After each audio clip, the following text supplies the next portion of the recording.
I spent 14 years inside the financial system. I thought I understood how power worked. I was wrong. The same two family names, appearing at every major turning point in modern history. Wars, crashes, the birth of entire institutions, always present, always positioned, always before the moment happened. A secret meeting on a private island. 9 days, 7 men, 0 official records. What they designed in that room, you live inside it right now. One man received news of the most important battle in European history a full day before any government did. What he did with that information changed the nature of financial power forever. And the company that was broken apart by the highest court in the land, its owner went home and got richer. This video will show you how two families built something that didn't need to stay hidden, because it learned to hide inside the things you never think to question. Stay until the end. Because the final revelation is the one that changes how you see everything around you. Right now, today, the invisible hand. Let's begin. I didn't start out looking for a conspiracy. I started out doing my job. 14 years as a financial analyst. Mergers, acquisitions, sovereign debt restructuring. I'd seen how money moved. I thought I understood the system. Then I started noticing the names. It began with a research project. Routine due diligence on a series of infrastructure investments tied to post-war reconstruction funds. Nothing unusual, until I started tracing the capital flows backward, further and further, and the same surnames kept appearing.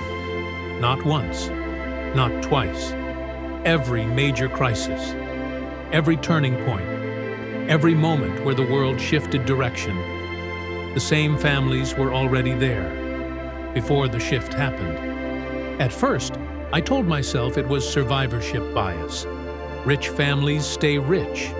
Of course, their names appear in financial records. But this was different. They weren't just present at these moments. They were positioned. How do you position yourself before a crisis, unless you already know it's coming? The Rockefellers, the Rothschilds, two families, two continents, two completely different origin stories. John D. Rockefeller was born in upstate New York in 1839. His father was a traveling con man who sold fake cancer cures from a wagon. His childhood was unstable. Money was never guaranteed. Meyer Rothschild was born in 1744 in the Frankfurt ghetto. Jewish families there were legally prohibited from owning land, from leaving the ghetto after dark, from entering most professions. Both started with nothing. Both were operating at the top of the global financial system within 2 generations. That kind of rise doesn't happen by accident. The question isn't how they got rich. The question is how they got there so fast, and what they built once they arrived. I pulled every record I could access. Congressional hearings, Treasury archives, private correspondence that had been digitized and largely ignored. Academic papers that were technically public, but never widely read. And I kept finding the same pattern. Not conspiracy. Not shadowy meetings in dark rooms. Something quieter than that. Something that looked, from the outside, like coincidence, but from the inside, looked like architecture. There was one document I almost skipped. A meeting record. 1913. A private gathering on a small island off the coast of Georgia. 9 men. No press. No official record filed with any government body. At the time, I set it aside. I told myself it was probably nothing. Later, I would understand that meeting changed the financial structure of the entire 20th century. I started asking questions I couldn't answer. Why did both families expand their influence most during periods of maximum instability? Why did their wealth increase when everyone else's collapsed? And why, across more than 150 years of history, had no government, no court, no regulator ever fundamentally disrupted their position? These questions didn't have easy answers. They still don't. Here's what I kept coming back to. Both families came from the margins of society. Genuine poverty, genuine exclusion. But within decades, they weren't just participating in the system. They were designing it. The rules that everyone else followed, they were writing those rules. And once you understand that, you start to see everything differently.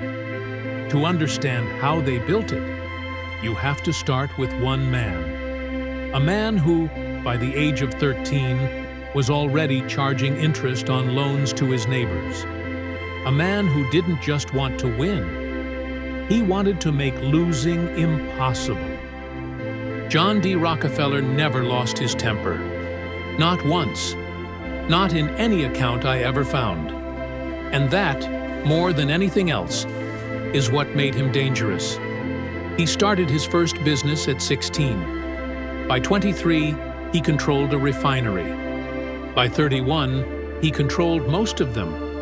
Not through innovation, not through a better product, through a method so calculated, so deliberately constructed, that the men who fell victim to it often didn't realize what had happened until it was already over. He didn't compete with his rivals. He made competition itself impossible. Here's how it worked. Standard Oil signed secret agreements with the railroads, exclusive deals that no competitor could access. Every barrel Rockefeller shipped, he paid a lower rate than anyone else. But that wasn't the darkest part. For every barrel his competitors shipped, Rockefeller received a payment. His rivals were unknowingly funding their own destruction. Every time they moved product, they made him stronger. I found testimony from a small refinery owner in Pennsylvania, a man named Frank Scheida. He described the moment a Standard Oil representative came to his office. The offer was simple: sell now, at whatever price we name, or continue operating. He chose to continue. Within 8 months, his railroad contracts were quietly canceled. His suppliers stopped returning his correspondence. His largest customer, a distributor he'd worked with for 11 years, abruptly terminated their agreement without explanation. He never found out why. He sold 6 months later, for a fraction of what his business was worth. No threats were made, no laws were visibly broken. The system simply closed around him. This was the pattern. Rockefeller didn't crush his competitors through force. He built invisible walls around them. And then he waited. Shell companies purchased distressed assets. Lawyers filed paperwork under names that led nowhere. Ownership structures became deliberately impossible to trace. By 1880, Standard Oil controlled approximately 90% of all refined oil in the United States. The government had no idea how it had happened. Neither did most of the industry. The method he used to conceal ownership, the layered shell structures, the nominee directors, the deliberately fragmented paper trail. At the time, it seemed like a local solution to a local problem. It wasn't. That same architecture would reappear decades later, in different industries, on different continents. I'll come back to that. In 1911, the Supreme Court ordered Standard Oil broken into 34 separate companies. It was the largest antitrust action in American history. The press celebrated. Regulators declared victory. Rockefeller said nothing. He was 61 years old. He went home and played golf. Here is what the headlines didn't say.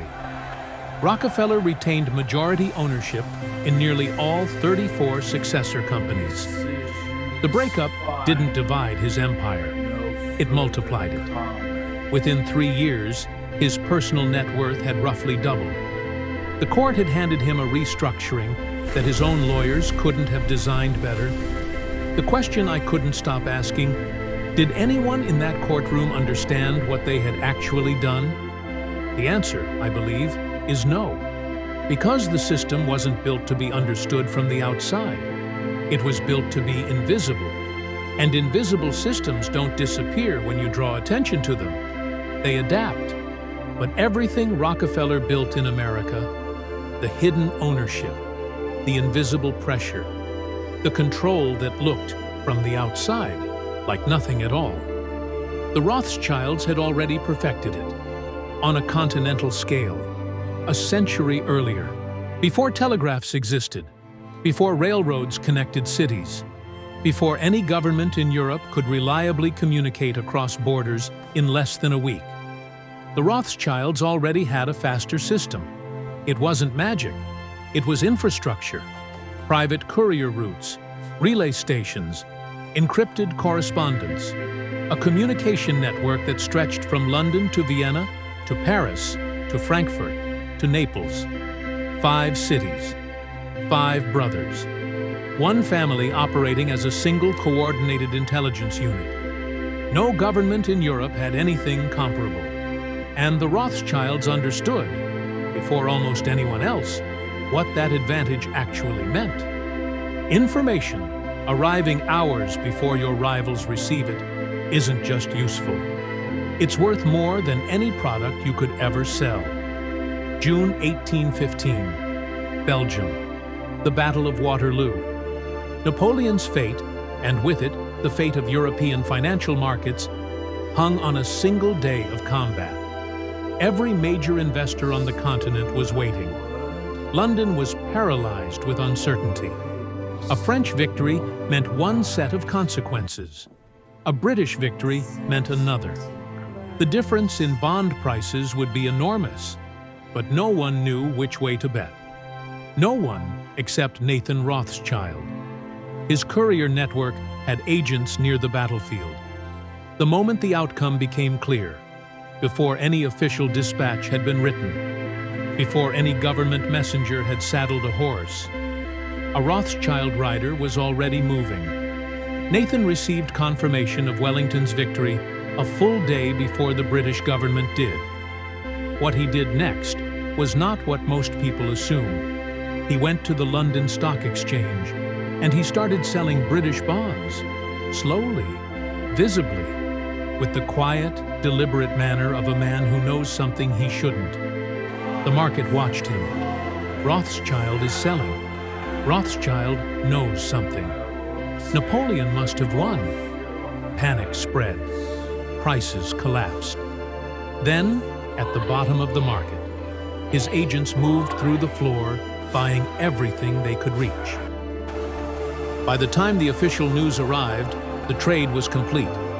The fortune made in those hours was so large that historians still debate the exact figure. But here is what the story of Waterloo actually reveals. It wasn't just a trade, it was a demonstration.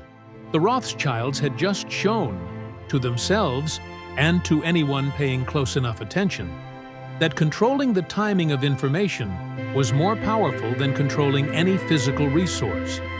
Oil, land, railways, all of it could be outmaneuvered by someone who simply knew first.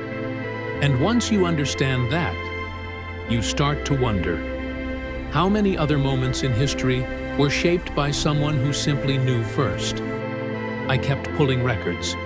The Napoleonic Wars, the financing of the British government's debt, railway expansion across Europe, the American Civil War bond markets. The same pattern appeared every time. They didn't just respond to historical events. They were inside them, financing governments on both sides of conflicts, holding leverage over kings and parliaments simultaneously, never fully loyal to any single nation, because loyalty to a nation was a limitation they couldn't afford. The private courier network they built in the 19th century. I kept thinking about it. A system designed to move critical information faster than any official channel, controlled by a single private entity. accessible only to those the family chose to include. At the time, it seemed like a historical curiosity. By part 5, you'll understand why I couldn't stop thinking about it. They financed wars. They held sovereign debt.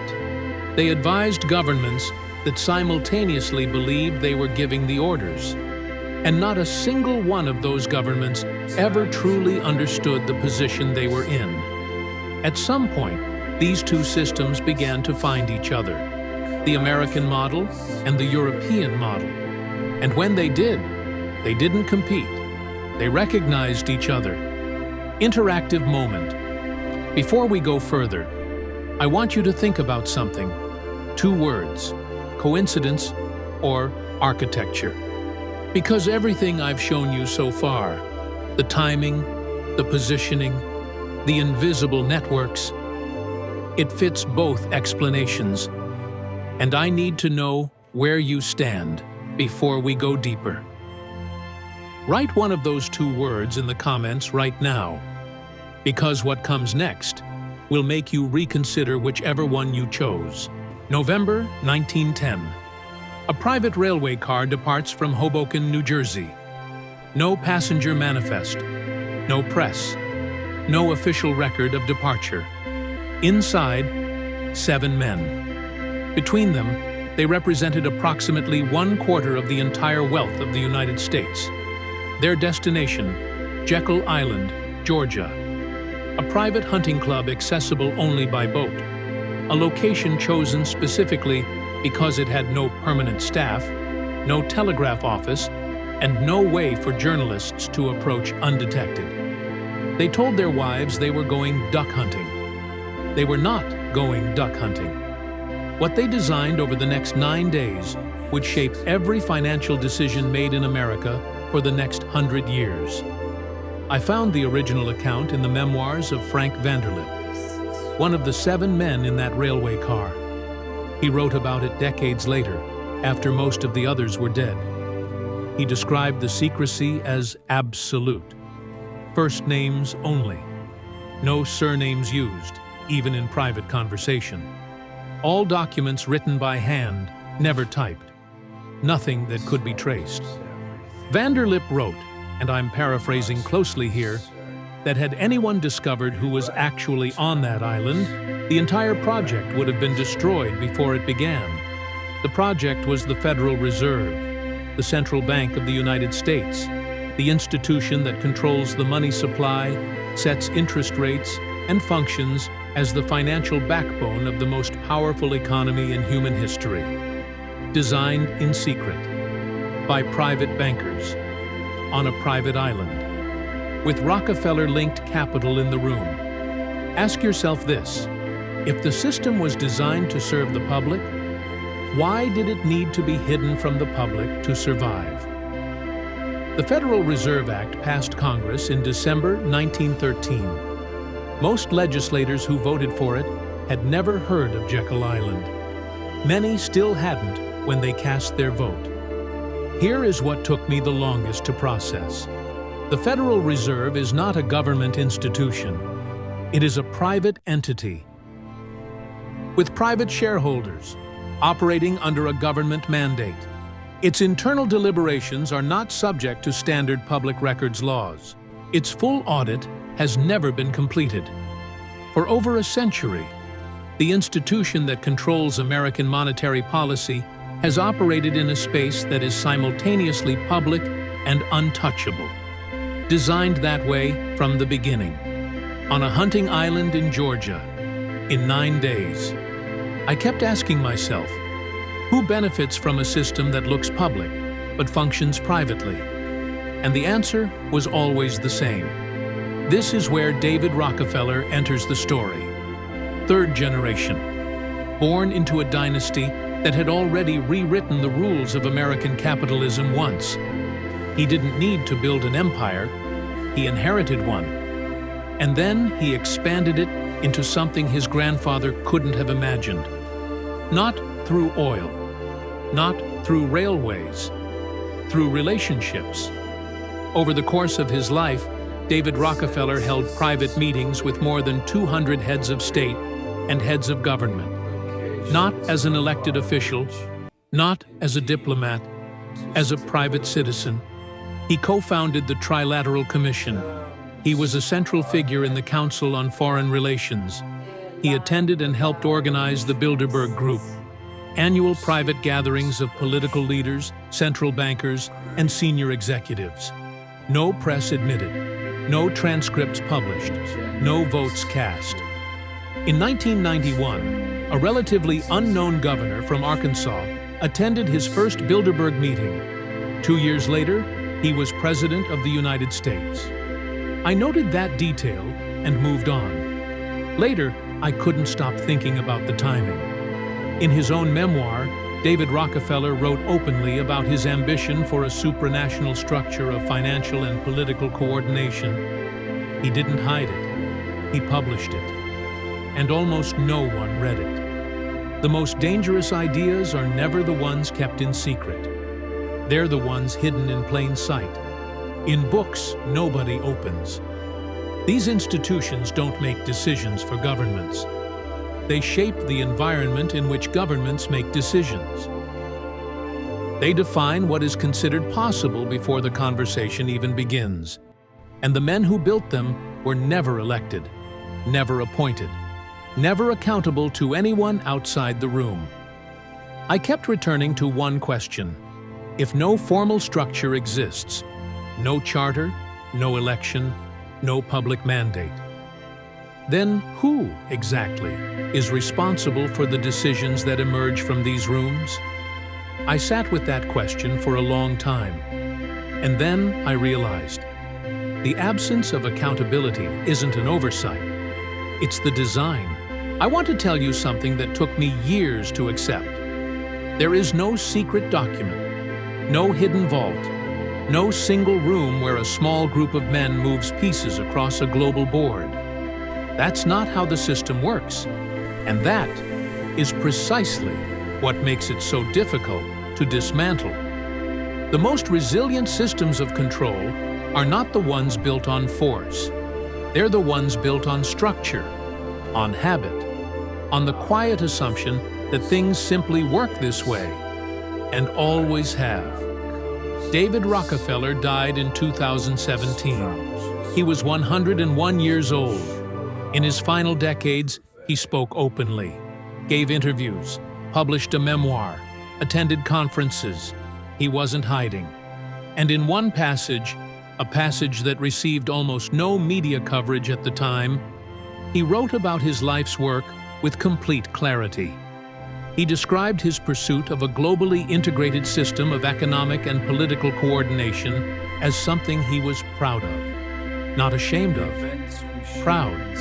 He believed it would produce stability, reduce conflict, create prosperity. He may even have been sincere. But here is the question he never answered. Integrated by whom? Coordinated by whom? And accountable to whom? I went back through everything, every document, every meeting record, every institutional founding charter I could locate. And I found something I hadn't expected. It wasn't hidden. Almost none of it was hidden. The Jekyll Island meeting, documented in Vanderlip's own memoir. The Federal Reserve's private structure, written into the original act, publicly available since 1913. The Bilderberg guest lists, published eventually on their own website. David Rockefeller's ambitions, in a book you can order today. The system was never secret. It was simply never explained. There is a difference, and it matters more than almost anything else I've told you. Secrets can be uncovered, exposed, dismantled. But a system that operates openly, that hides its architecture inside complexity, inside institutional language, inside the assumption that this is simply how the world works. That system doesn't need secrecy. It needs your indifference. And for most of the 20th century, indifference is exactly what it received. I think about the small refinery owner in Pennsylvania, Frank Scheide, the man who lost everything to a system he never fully understood was targeting him specifically. He wasn't naive. He wasn't careless. He simply didn't know the rules of a game he was already inside. And that, more than any conspiracy, more than any secret meeting, is what stayed with me. Most of us are Frank Scheida, operating inside a system whose full architecture we have never been shown, making decisions inside a framework we didn't design and were never asked to approve. The Rothschild courier network that moved faster than governments. The Standard Oil shell structures that hid ownership across dozens of entities. The Federal Reserve designed in secret and passed through a legislature that didn't understand what it was voting for. The informal global institutions where unelected men shaped the conditions in which elected ones would later operate. Each of these, alone, is a historical footnote. Together, they describe something else entirely. A methodology, refined across generations, transferred across continents, adapted to each era's available tools. And the tools available today are more powerful than anything Mayer Rothschild or John D. Rockefeller could have conceived. Remember the private courier network, the one the Rothschilds built to move information faster than any government could. A private system, controlled by a single entity, delivering critical information only to those deemed worthy of receiving it. Look around you. Look at who owns the platforms through which information now moves. Look at who controls the algorithms that decide what you see and what you don't. The technology changed. The architecture didn't. I need you to do something right now. Pause this video. Think about one institution you interact with every single day. A bank, a platform, a network. Something so embedded in your life that you've stopped thinking of it as a choice. Now ask yourself, who built it? Who owns it? And who benefits most from the fact that you never think to question it? Write your answer in the comments. Not a theory, not an accusation, just the name. One institution, one word. Because the first step toward understanding a system is being willing to see it.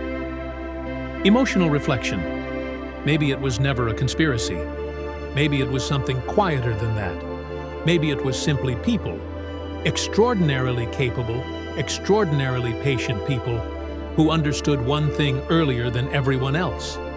That the most durable form of power is the kind that feels like the natural order of things. The kind you inherit without questioning. The kind that shapes your choices before you've made them.